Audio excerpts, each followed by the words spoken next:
Tolong saudara buka mic. Ini apa ini? Tolong jawab, saudara jawab dengan benar. Apa ini? Alfabet Cina, Bu. Huruf Jepang. Oh, Jepang. Apa lagi Kanji jawabannya? Jepang atau Cina ya? Kanji. Apa ini?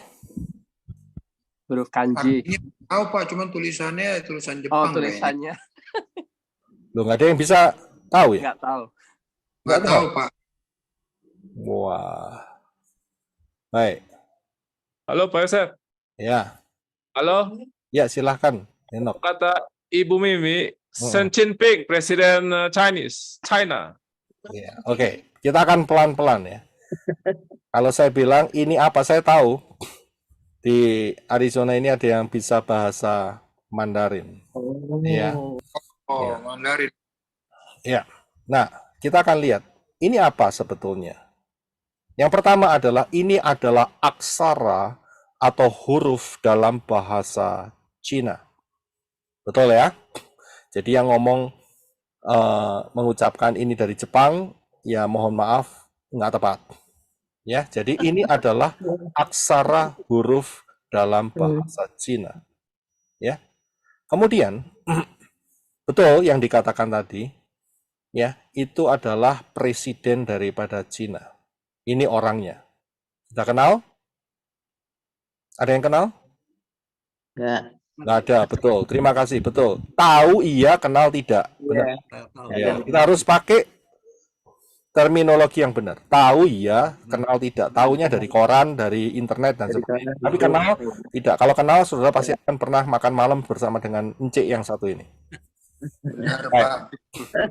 Ya, beda tuh kenal sama tahu, ya kan? Iya. Beda. Sekarang pertanyaannya, encik yang satu ini lahirnya di mana? Pernah tahu nggak? Cina. Enggak. Lahirnya ada di Beijing. Cina. Rumah Ya. sakit. Lahirnya di Beijing, di kota Beijing. Kemudian berarti orang ini adalah orang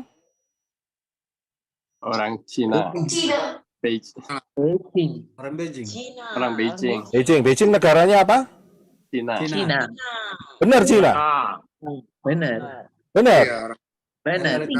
Baik, saya akan kasih tahu. Ini adalah orang ini. RRC. Nah, saudara bingung, ini tulisan apa lagi? Ibu Mimi bisa tolong kita, ini tulisan apa Ibu Mimi? Arizona. Alfabet Korea, Korea, Pak. Korea. Nah, itu dia. Ya, jadi tulisan ini berarti orang ini adalah orang Zhongguo. Zhongguo. Inggrisnya adalah Zhongguo. Zhongguo. Indonesianya jadi Zhongguo. Kapan kok pernah jadi Cina itu kapan gitu loh? Coba bisa enggak? Jadi Cina itu kapan gitu loh? Lah kok bisa dari Zhongguo itu jadi Cina? Aneh kan ya? Ah, Iya. Yang benar itu Zhongguo. Negaranya ini adalah negara Zhongguo.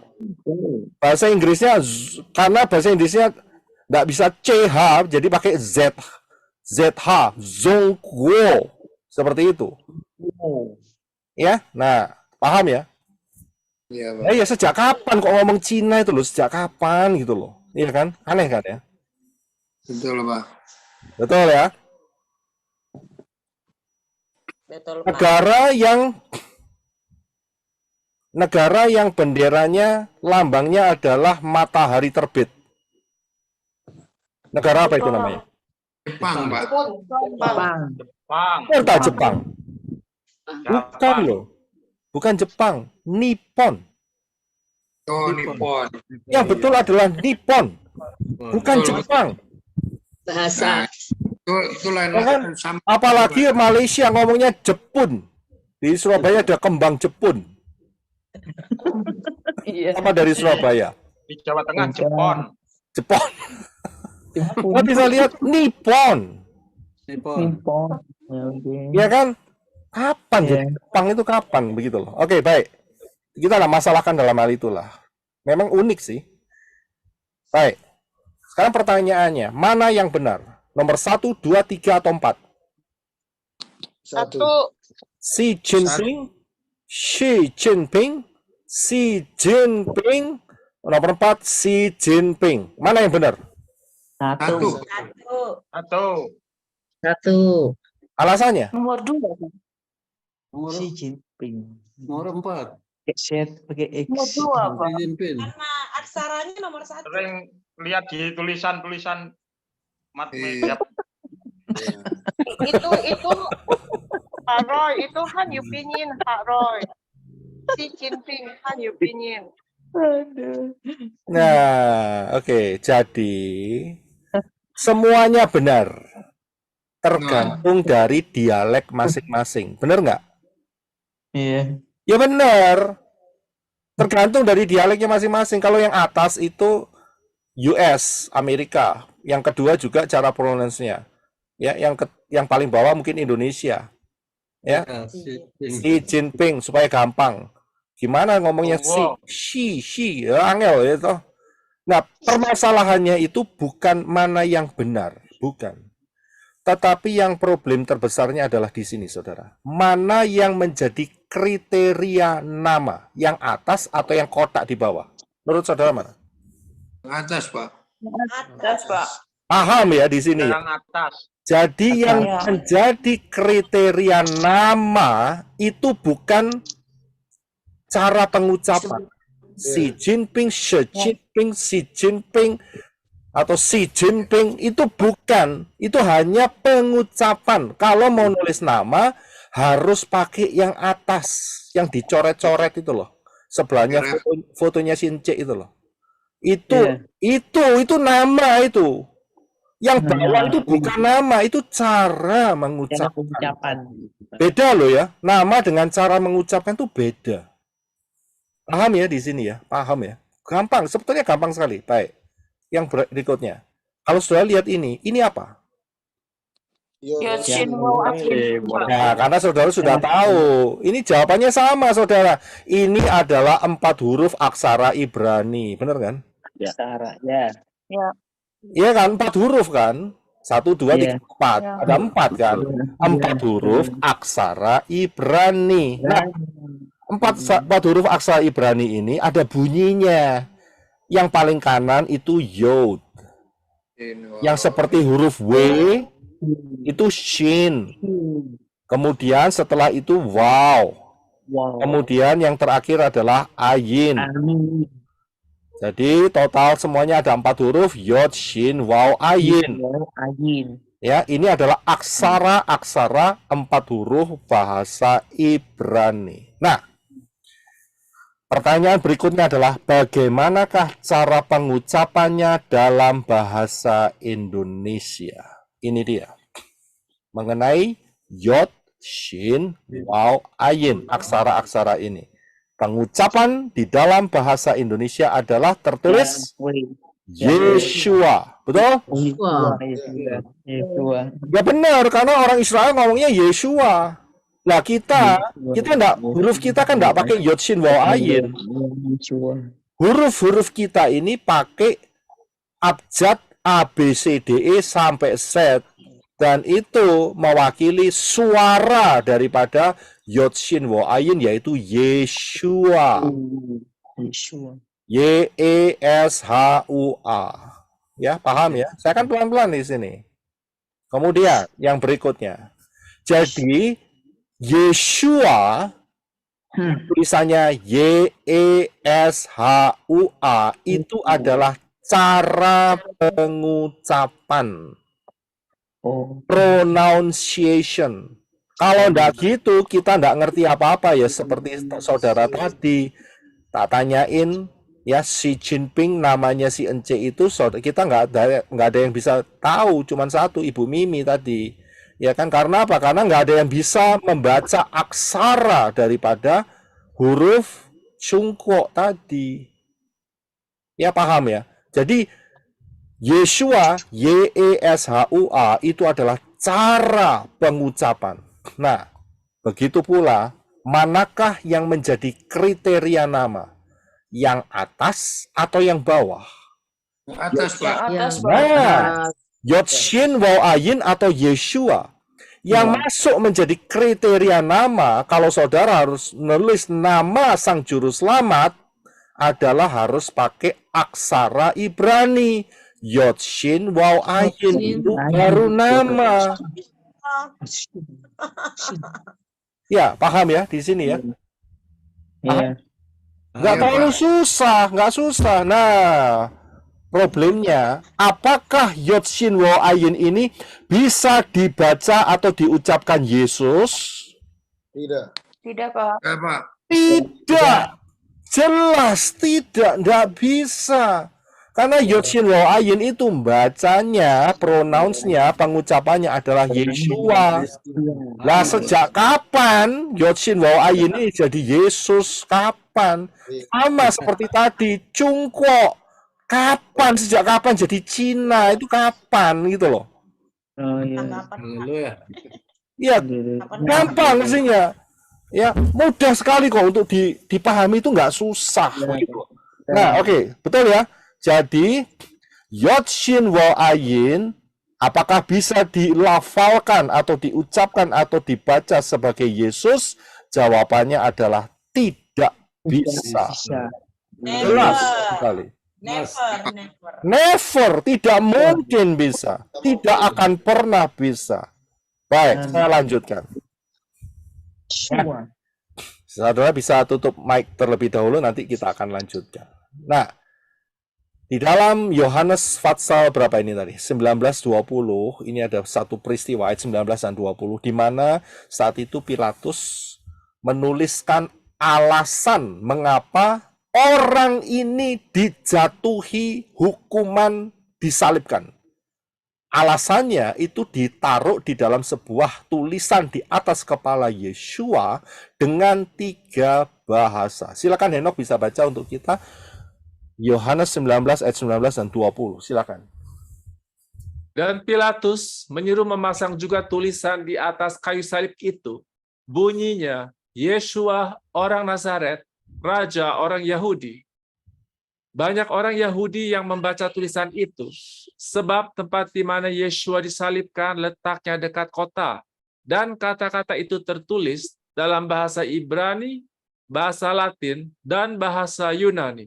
Iya, terima kasih. Jadi, alasan mengapa sosok ini dirajam habis, dikasih mahkota duri, disalibkan, alasannya ditulis di atas kepalanya, supaya orang-orang bisa melihat. Karena apa? Tempat penyalibannya dekat kota. Kota apa?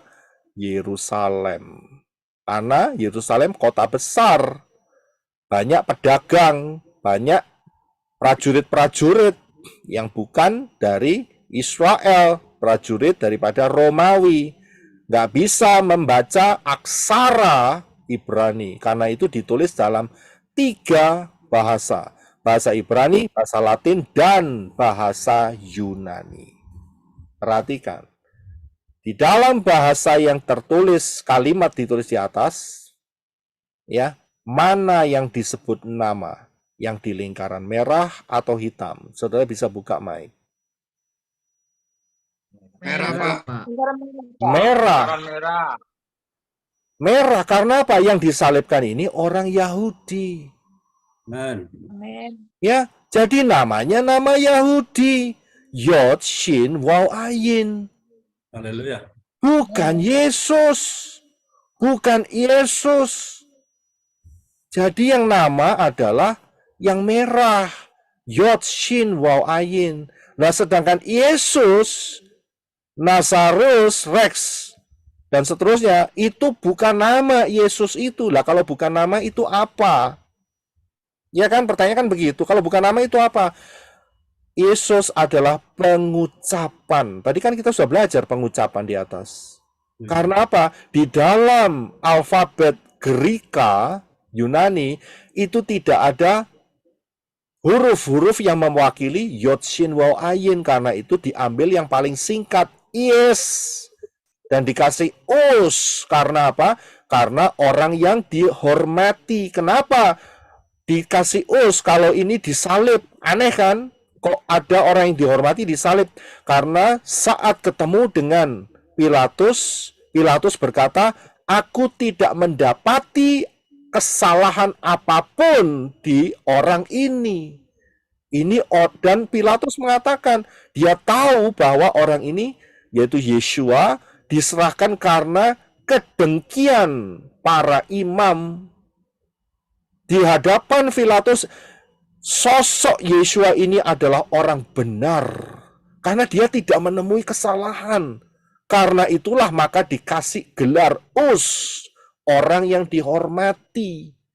Kalau penjahat mah nggak perlu dikasih us. Saudara bisa lihat di sini. Inilah alasannya mengapa Pilatus tulis Yesus. Ya, karena dia tidak mendapati kesalahan daripada Yeshua. Ya, huruf yang diambil karena alfabet daripada Greka ini enggak bisa mewakili Yod Shin Waw Ayin, maka yang diambil hanya Yod-nya saja, yes, sama Shin-nya S. Ya, saudara bisa paham di sini.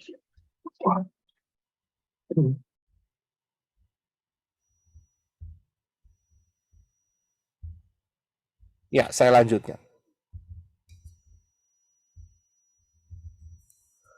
Pengajaran ini sebenarnya saya sudah berikan di dalam satu pengajaran yang namanya dosa sempurna. Coba saudara kembali ke sana.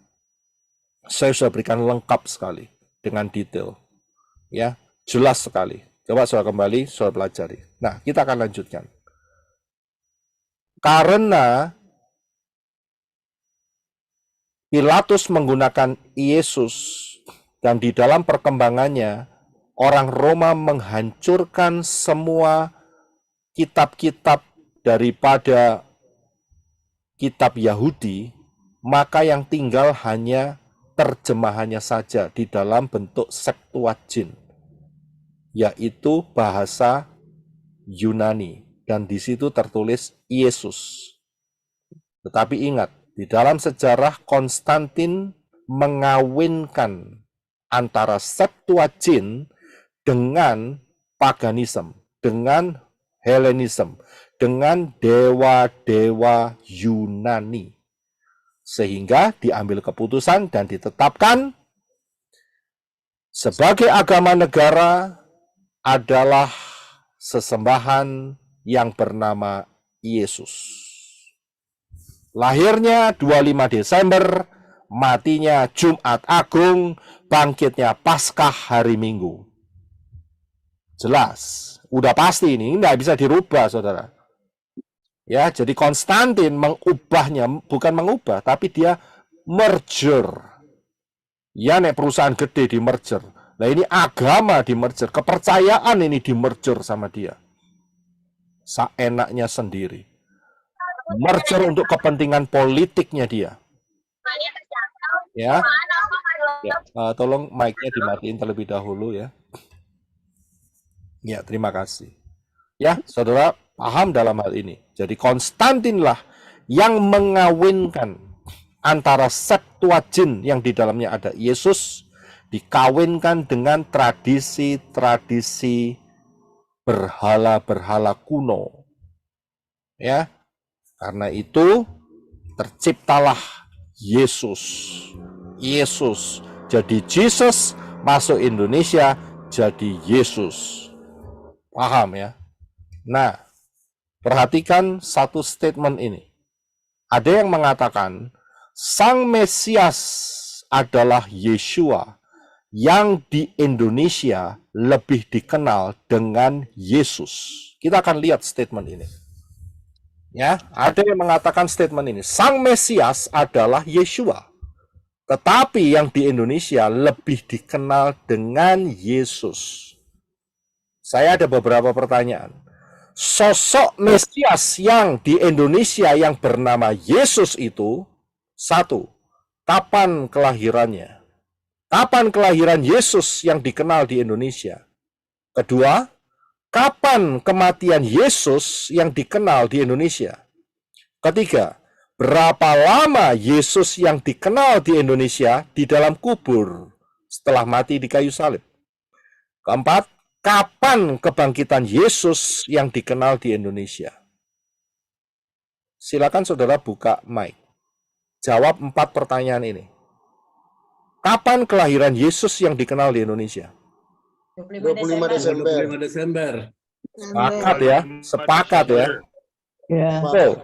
Kemudian kapan kematian Yesus yang dikenal di Indonesia? Jumat Agung. Jumat Agung. Kemudian berapa lama Yesus yang dikenal di Indonesia ini dalam kubur setelah mati di sana? Bang 1 hari. 2 hari. Lebih. 2 hari, nggak sampai 1 hari. Iya. Jadi matinya Jumat, bangkitnya Minggu, ya kan? Ya. Kapan kebangkitan Yesus yang dikenal di Indonesia? Hari Minggu. Hari Minggu. Pasca. Atau mereka sebut Paskah. Betul semua. Jadi kelahiran Yesus yang dikenal di Indonesia itu 25 Desember. Ya. Nggak ada Yesus yang dikenal di Indonesia itu lahirnya Sukot. Itu nggak ada. Ya, kapan kematian Yesus yang dikenal di Indonesia? Jumat Agung. Kemudian berapa lama Yesus yang dikenal di Indonesia mati dalam kubur? Ya, nggak sampai 2 hari. Mati Jumat sore, bangkit Minggu pagi. Hitung saja nggak sampai 48 jam. Ya. Tapi ya, Yeshua itu mati dikubur selama 3 hari 3 malam. 3 hari 3 malam. Kapan kebangkitan Yesus yang dikenal di Indonesia? Betul.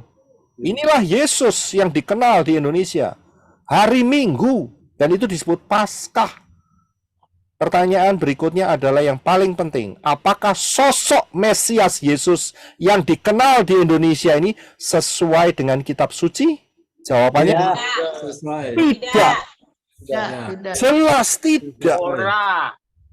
Ya, sangat jelas sekali. Ora. Spirit apa yang ada di balik Mesias yang di Indonesia yang lebih dikenal dengan Yesus?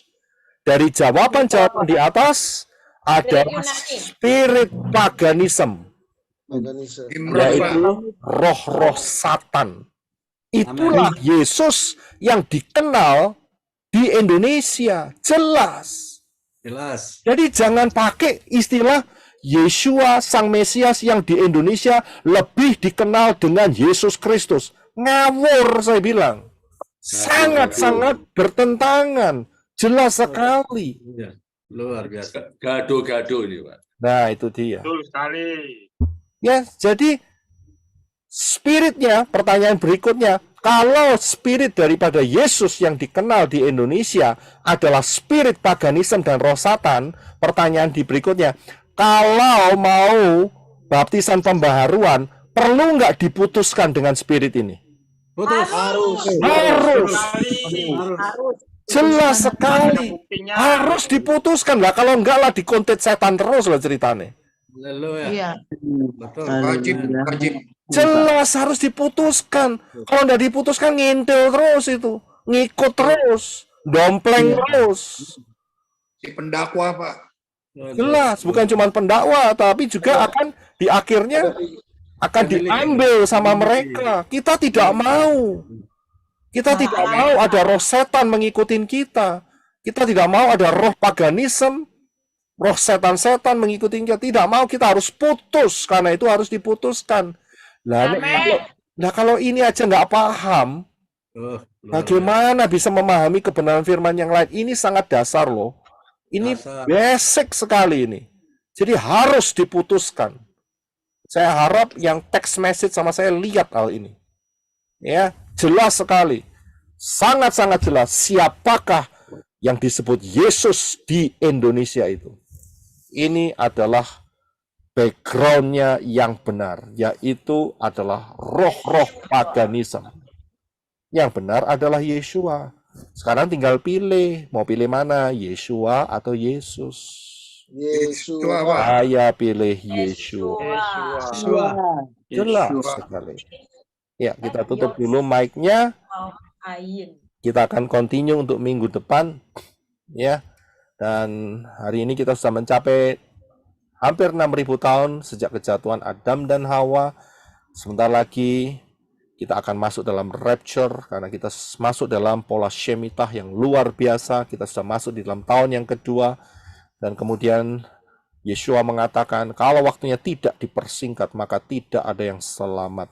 Karena waktu akan diperpendek oleh karena orang-orang pilihan. Saudara perhatikan pengajaran di High Hour 2026, jangan remehkan, dan juga rahasia 1290 hari, 1335 hari, ya. Perhatikan pengajaran ini, lihat, pahami, saudara akan mendapatkan berkat yang besar, saudara akan dipersiapkan karena rapture melalui pola ini, ya. Sangat besar diperkirakan akan terjadi di akhir 2025 atau awal 2026. Berjaga-jaga, tujuan saya untuk supaya kita semua berjaga-jaga, tidak lebih dari itu. Kita persiapkan hidup kita. Ya, salah satu berjaga-jaga apa? Jangan campur-campur, jangan gado-gado, itu loh berjaga-jaga. Masuklah dalam baptisan pembaharuan yang benar. Itulah berjaga-jaga, ya.